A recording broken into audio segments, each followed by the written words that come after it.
Pasukan na naman.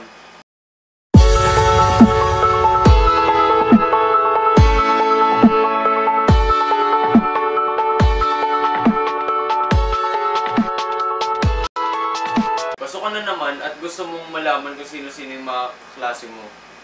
Siyempre, gusto mong kasection yung mga dati mong kaibigan. Siyempre, mamimiss mo yung pagpupuyat mo. Magdamag ka nag-Twitter. Babad kang manood ng Naruto. May kapuyatan ka sa text. Araw-araw kong nabubusog. Ano ba ang ayaw natin kapag pasukan na? Yung tipong, gigising ka na naman ng maaga. Kailangan mong matulog agad. Madami ka na namang iisipin na gagawin sa school. Yung sobrang tagal mo pinahaba yung buhok mo, tas kailangan ng gupitan agad. Saklap. At ano ba ang gusto natin kapag pasukan na? Siyempre baon. Yung makulitan yung magkaibigan. At ewan ko na. Hindi ko alam. Kasi gusto kong walang pasok eh. Tapos pagpasok mo naman sa eskwelahan, may mga bago na naman magsusyota. Tapos titignan mo na ng sarili mo. Bakit hindi ka pinalan? Pasukan na naman, hindi ka pa napayat. Pasukan na naman, ang laki pa rin ng eye bags mo.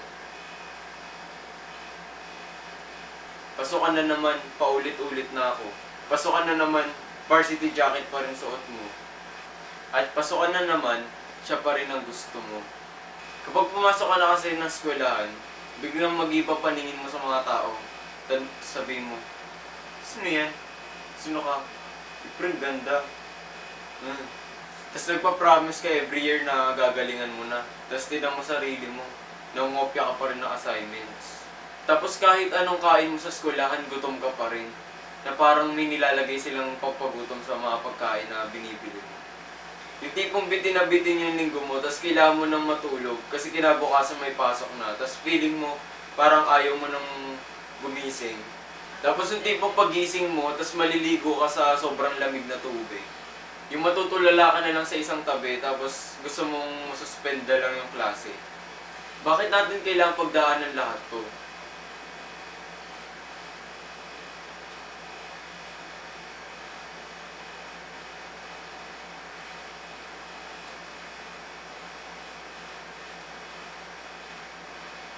Pwede naman 10:30 yung pasukan para walang estudyanteng bangag pumasok. Bakit ba ako masyadong nagre-reklamo? Ayaw kasi matanggal ng eye bags ko. Siyempre bago magpasukan, ang dami mo pang iniisip.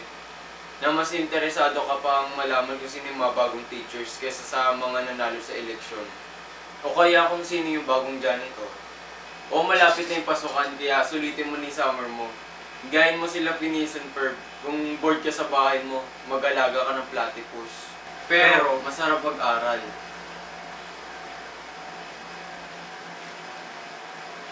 Aray!